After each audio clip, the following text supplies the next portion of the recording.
Hey all, my name's Cryptic, and today I'm bringing you the Week in Gaming. It has been a big week in regards to gaming news. A lot of rumors and a lot of debunking, but also some good news have come out for games, hardware, and a whole bunch of other stuff. So today I'm just going to bring the top 3 or 4 major things, and we'll talk about them, discuss them, and see what's going on. First thing on the list is Ghost of Tsushima. The devs, Sucker Punch, they've had quite a successful game. I believe the news came out that Ghost of Tsushima has turned out to be the 4th best-selling first-party exclusive for Sony on this generation for the PlayStation 4. And with that announcement, along with it selling out in Japan and being a critical success, not just with the professional critics but also with the user scores, they've announced a free multiplayer mode which they've called Ghost of Tsushima Legends. So if we look at the PlayStation blog, which I'll have linked in the description below, I will summarize it as best as I can. Legends is entirely a new experience. It's a separate mode that doesn't follow Jin or the companions from his journey, but instead focuses on 4 warriors who have been built up as legends in stories told by the people of Tsushima. Ghost of Tsushima is still a single player campaign which focuses on the open world, but Legends is a multiplayer mode. Now this multiplayer mode is actually free to everyone who buys or currently owns Ghost of Tsushima, which is amazing. Usually when a new mode, a whole entire mode, which can be taken as an entirely new game in a sense, as you know, these days you've got games that come out as a multiplayer only, no single player, and now you get single player only games, but for them to add a multiplayer later on is for free is amazing.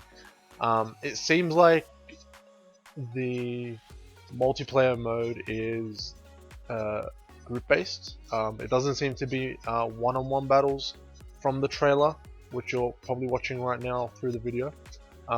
It seems to be 4 characters.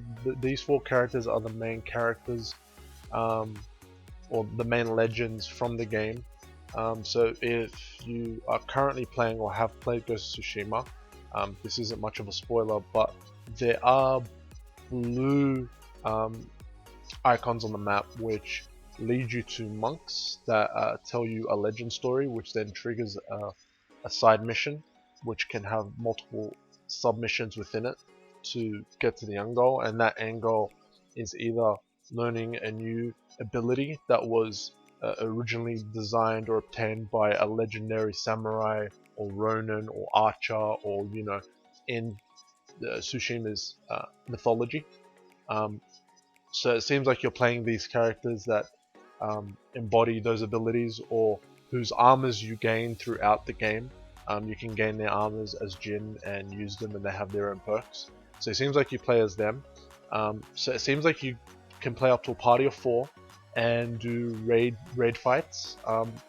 So it seems like there are NPC bosses inside Ghost of Tsushima Legends that you face in your party, and they're like a raid boss, which will be quite interesting. It also seems like there are more enemies of your caliber and physical size, which could be opposing players that you meet online, so your party versus another party, which if that's the case, that would be awesome. Hopefully, if that is the case, it also doesn't turn into a few other games like Chivalry and Ubisoft's one, where you're having a one-on-one battle and then someone just sneaks up from behind you and takes you out cheaply, and it sort of gets rid of that fun tension where it's really up to the skill between 2 players to see who bests the other. So it would be really cool if that's how they're going about it. So far it seems like it's completely free. They haven't brought up anything about microtransactions, whether it be cosmetic microtransactions or anything of the sort. So it could just literally be a free add-on with no catch. But if they did do microtransactions, cosmetics would be okay, I guess. Even though in the single player game all the cosmetics are unlocked through the collection of flowers and trading them in for different art styles and colors to your outfit and armor. Don't know how that would work here, whether there could be essentially rewards that you get for beating the raid bosses, or maybe winning multiplayer battles and then getting resources as rewards, which then you could turn in to customize your specific character that you've mained as one of the 4 legends. That would be pretty cool. So yeah, that coming out, it seems like it's between October or November, so with rumors flying around of when the PlayStation 5 and Xbox Series X is coming out around November-ish, if the leaks are to be true, which we'll talk about later in the video. It's coming around October, November, which is awesome. Again, it's free. It's a whole dedicated mode made from the ground up. It wasn't cut out to be sold separately, which is common practice these days with EA, Activision, Ubisoft, etc. So this is fantastic news. So yep, Ghost of Tsushima Legends coming out October, November 2020. So the next thing that's come up with the review that I did about almost 2 weeks ago now on Fall Guys, which I gave it a good 6 out of 10. If they had fixed the bugs, I was willing to give it a 7 out of 10. Now seems like it's having its issues with hackers and cheaters, which is interesting that someone would want to hack and cheat in Fall Guys, but I guess anything that's competitive, as goofy or fun or party-like as it may be, it's going to attract people who just want to ruin the fun for everyone. So there's an article here from Polygon that summarizes it really well. Links to videos of people that have recorded people in their lobbies, in their matches, cheating. And it's quite hilarious. Now, it doesn't really specify whether it is on the PlayStation 4 and the PC that people are cheating. You can't really obviously put hacks onto a non-jailbroken or non-modded PlayStation, but it's quite easy to do so on a PC. You can go into the configuration files, into the INI files, modify some values, get software that'll attach to the program, and it'll be able to help you cheat. The devs are working on a fix for the cheating. Again, quite unfortunate, but it is something that has clearly happened. The cheating itself, one is apparently an exploit in walking or running speed, where depending, I guess, how you time it, again, it's not very clear on how they're able to do it. The article doesn't really specify how, but players are uploading clips where it appears that some people are using speed hacks that allow them to completely outrun the competition.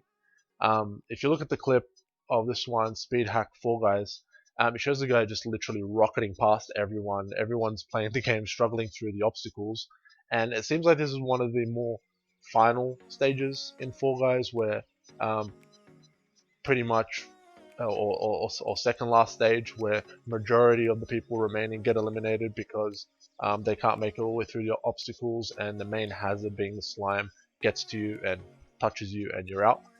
So he's rocketed, not struggling to get through anything at all.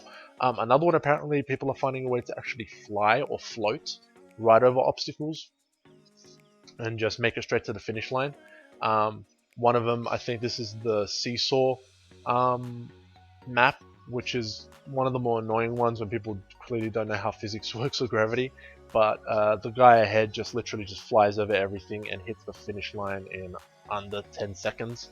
And it's quite hilarious, but it seems like from the background noise there's a lot of key clicking, which sounds like a keyboard, so this may be an exclusive issue to the PC for Fall Guys, but in saying that, it could be a bug within the actual game that people are able to exploit with certain key presses or timings that allow them to do it, so it could also be happening on the PlayStation 4 as well. I can't say that I've come across it or noticed it while playing anytime in the last couple of weeks in the game, but there are times where it seems like people just seem to get away from the mayhem of people falling on them at times, and then they get a bit of a lead, but then they screw up and then they just get stuck with the group anyway. But it is unfortunate, but the devs are working on a fix for it, and hopefully it does come out soon and get sorted out. Otherwise, I don't know how long people will put up with um, the ridiculousness of people cheating if there's no point in playing because you're going to lose anyway due to a cheat, and there's no current penalties for them, like bannings or being kicked out or strikes or whatever. Like, let's say things like Dota or Call of Duty would do. If you're caught hacking, you're automatically banned, or you have to spend 2 days unable to log in to serve as a sentence sort of thing for cheating. It doesn't seem to have anything like that at all. But yeah, so hopefully they do fix it soon. They are working on it, and hopefully it's out soon to sort out the issue. The next thing, which is sort of going to the rumor end of the video now.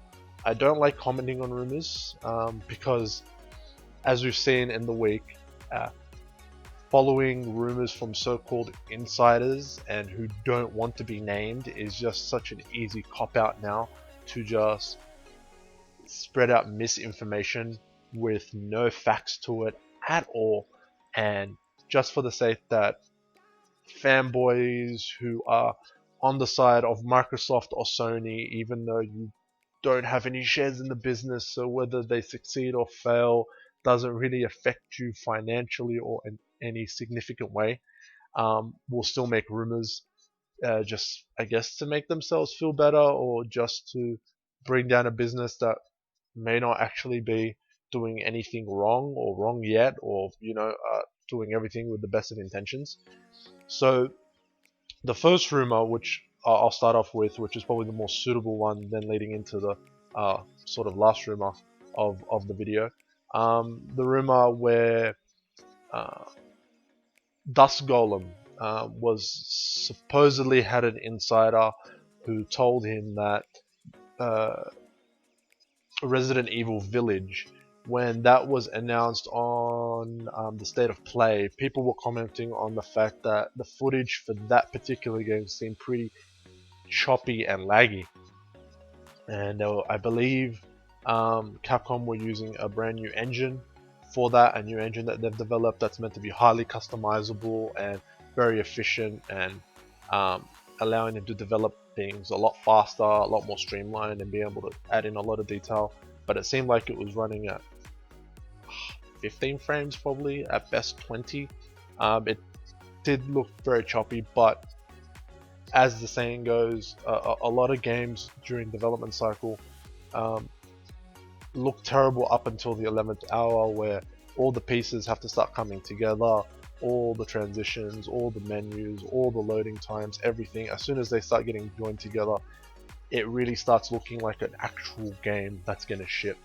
And that's literally up at the last second of development, the last part of development. If you've ever done anything, whether it be video editing, creating art, 2D art, 3D art, any form of creation, even music, nothing really looks finished or behaves the way it's supposed to be until you're polishing and adding the finishing touches, which makes it out to be as close to your vision as possible. So due to that, he's saying his insider that the PlayStation 5 is going to struggle to do 1080p 60. And this was picked up by so many influencers, so many YouTubers, and news outlets, where you would think in this day and age that they would know better than to jump on the tiniest bait, the tiniest bait on anything, and go with it as if it's fact. A whole bunch of YouTubers got onto it and news articles, and it's like the PS5 is going to struggle with this and that. When I heard that, I can honestly say I was going to be like, ooh, that's not good. Then I started thinking, what Dust Golem is saying doesn't match up with what a whole bunch of developers and gaming news journalists were saying about the PS5 after it, or just before it's announced, leading up to its announcement, and then even after it, where a lot of devs were praising it for the hardware choices and its SSD and a whole bunch of other things, and how easy it is to develop for. I believe when it was on the technical spec video with Mark Cerny, where it was clearly designed for GDC, which got cancelled due to obvious reasons. A lot of criticism came from sort of the buying audience, not so much the development audience and the creator audience, but the buying audience, those who are going to go out and buy your console. I'd say the first couple weeks they hated the layout of the video. They thought it was boring. It wasn't, the crazy 12 teraflops, because apparently a teraflop number determines whether it's going to perform well or not. If you've done any form of PC gaming, teraflops doesn't mean anything other than a generalized amount of compute power on a computer, which still doesn't tell you anything because there's configuration of hardware, clock speeds, memory bandwidth, efficiency, how well balanced the system is, and what is it geared for towards content creation or gaming, etc. There's so many factors, and the teraflop value doesn't mean anything. But in saying that, they were praising it, saying people like the audience and the crowd aren't understanding how crucial an SSD is to loading content, loading levels, and not having to have so many different creative ways of doing elevator scenes to get level and content to load.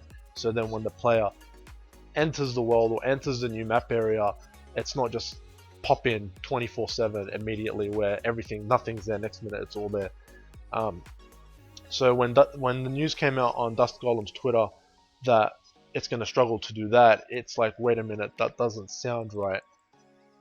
Developers who are developing on the platforms, yes, they're under strict NDA to not leak out crucial information that could be damaging or give away an advantage to the competitors of that platform, but usually they'll be quite vocal whether they are struggling, finding it hard to develop on that platform, similar to like the PlayStation 3 with its cell processor. That was a nightmare for people to develop for, because programming for it was unlike anything else ever before it or even after it.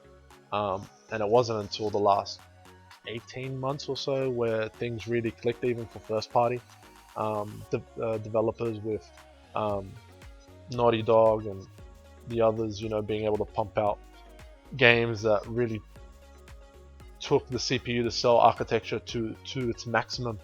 And yeah, with that, it just didn't make sense. And then even the turnaround time to get games in or a level in a playable state on the console itself, or the dev kit of the console, was towards the PlayStation 1 era, where it was super simple, super quick to do. And now saying that it's struggling with this was ridiculous. It turned out that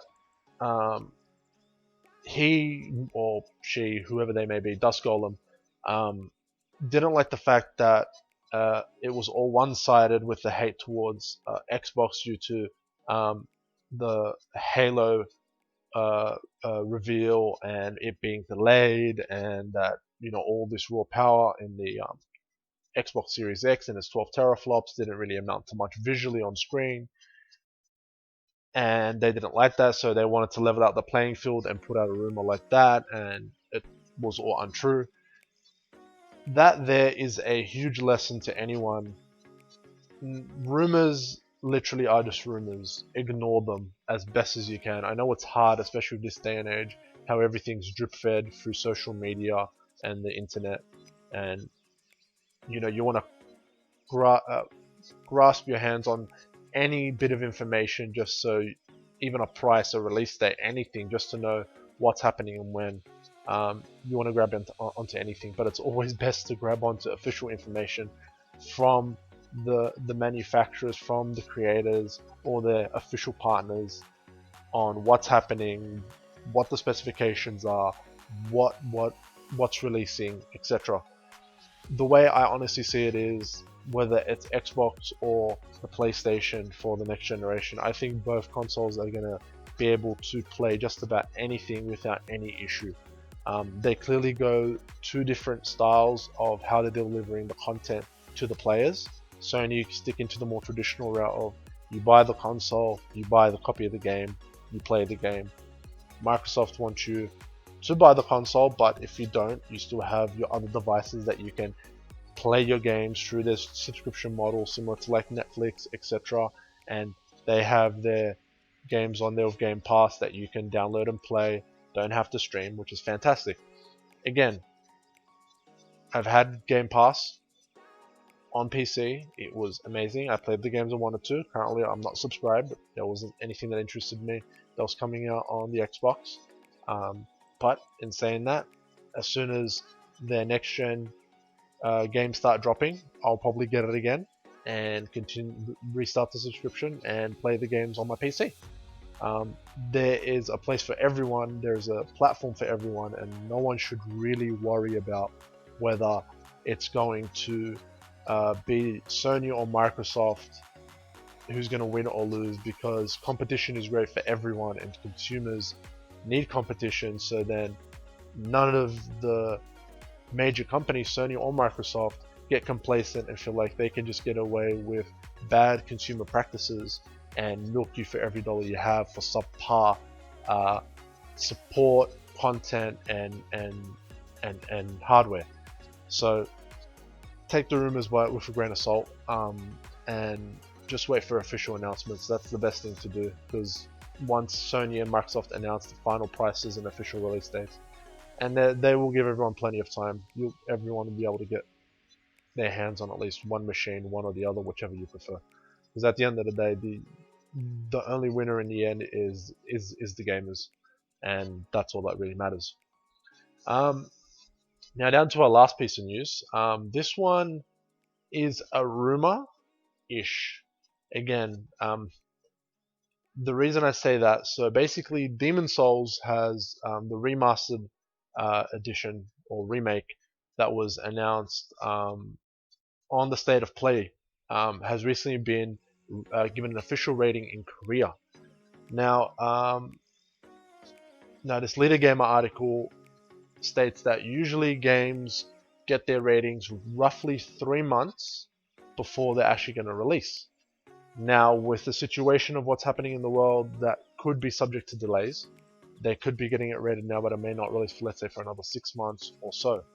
But it's looking like Demon's Souls could be a launch title for the PlayStation 5, or at the latest, a very early launch window game in 2021.